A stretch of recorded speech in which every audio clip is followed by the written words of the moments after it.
Hey guys, welcome to episode 4 of the ARHA podcast. Today we're going to be interviewing Aaron and Caleb, two skills development coaches who mainly coach kids in the sport of hockey. Hey guys, thanks for joining us on the ARHA podcast. I'm Javier. I'm Michael. I'm Chloe. Just to start off, could you guys tell us a little about yourselves? Aaron, if you would like to start. Okay, so my name's Aaron Black. I'm a grade 10 student at Chat. With Avenue Road, I've been playing select for Avenue Road for a long time, probably, I don't know, 7-8 years, something like that.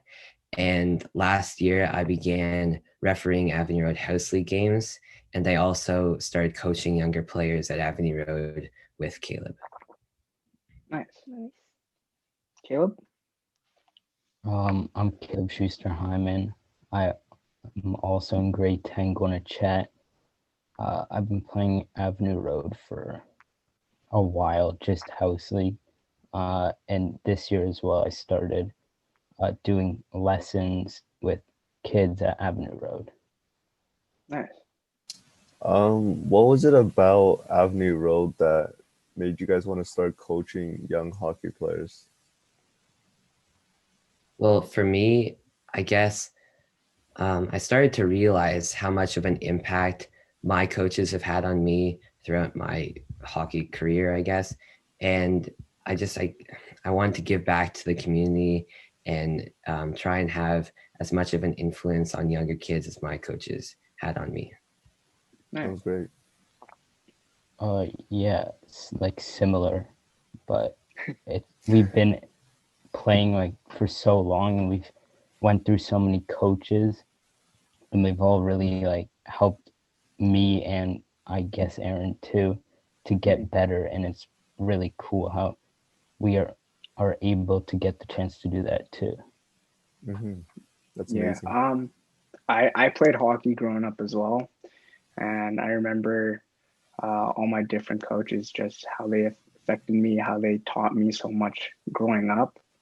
And in the summers, I help coach at my minor hockey association as well, and it feels really good to give back and teach younger kids what my old coaches taught me. So yeah, you guys are doing great stuff.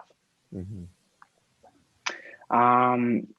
What are some challenges you have found while coaching, and what are some coaching strategies that you have found to be helpful or successful?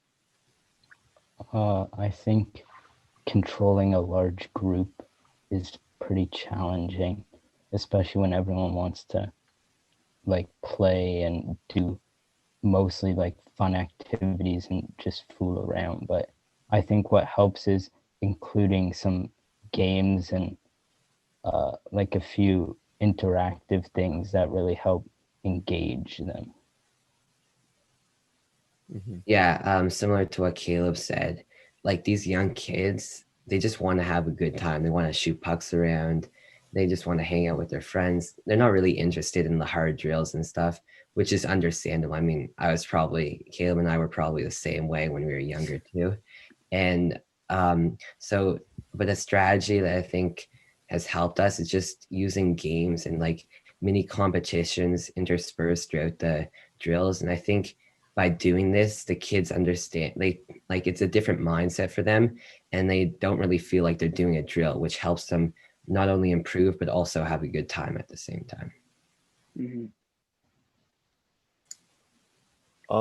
So when you guys are coaching these young athletes, do you think that you typically tend to put an emphasis on enjoyment of activities, or would you guys like to focus more on fundamentals? Or do you believe that it should be like a optimal mix of both? What is your approach? I think a mix of both is the best way to go about it, because it's obviously important to help the kids grow as players and improve all the time. But at the same time, I believe that the only way the kids will actually be able to improve and be willing to improve is if they're having a good time. Because if the kids aren't enjoying playing hockey, then they're not going to want to improve. They're not going to care about becoming better hockey players. So you need to really find that balance between having the kids enjoy themselves during these practices, but also help them improve as players at the same time. Mm-hmm. Yeah, it's mostly about making it fun for them and showing that hockey can be fun and you can become better at the same time. It's not really one or the other. So I think having a good mix of both is probably the best. Yep, sounds Uh, good. yeah, I think especially when you're coaching like young players, you know, there's always going to be those coaches that are really hard on the players, but at that age, if the coach is always like pushing down on the player, they're not going to really enjoy themselves, and then they're not going to want to keep playing further on when they're growing up. So yeah, I think a mix of both is really important.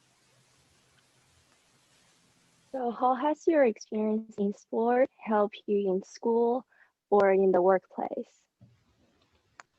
I think it helps us work with a group, which is something that you have to learn not only in school, but obviously here is a good example. Mm-hmm. And also having the ability to maybe take control and show that you know what you're doing and putting it out there that you can do it with someone or without someone.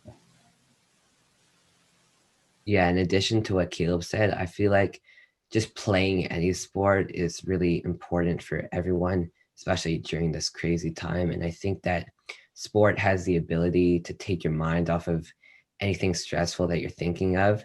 So it's really important, like if you, no matter if you're studying for like a big test, a presentation, whatever, I think it's always important to make time to play a sport that you enjoy, to get exercise, and this will really help your mind, help you take your mind off of whatever is on your mind, and it will help you be better prepared for whatever you have.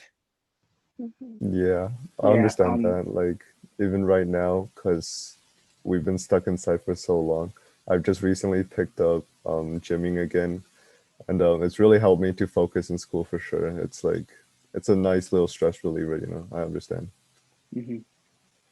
And keep you productive. Yeah, definitely. Yeah. So, do you guys think that you will be coaching in the long term? If so, how do you think you might approach that path in the future? Um, Honestly, probably not. I probably won't be continuing to coach in the long term. Like for me, it's more a hobby, something that I enjoy doing when I have free time, but I don't think I'm going to continue with it in the long term. Mm-hmm. Mm-hmm. Fair enough. I think I'd like to continue coaching. I think this is just a start, like it's a good floor. And as you start to work with the older kids, you can kind of move away from just fun games that include skills and more showing like what to do straight and working on game plans and more stuff like that. Mm-hmm. Mm-hmm. So for anyone who wants to follow your guys' footsteps or go into coaching in general, what advice or encouraging words would you give to them? I think just don't give up. Don't let uh, the kids really push you to do something and stand your ground.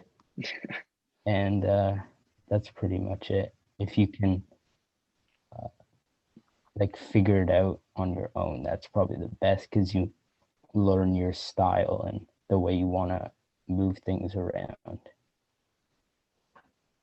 Yeah, I don't really know if I'm the expert to be giving this advice, but I would just say that it's important not only to make sure that the kids you're coaching are having a good time and enjoying themselves, but also for you as the coach, just to make sure that you enjoy coaching and that you're having a good time. Because if you enjoy coaching and you want to pursue that, then I think you'll become a great coach no matter what. Great. Well, thank you guys. Yeah, thank you so much for joining us and sharing your knowledge and experiences with us. Thank you Thanks for for joining joining us us on the again. podcast So again. yeah, it Thank was Thank you. fun. Yeah. Yeah, thank you. All right.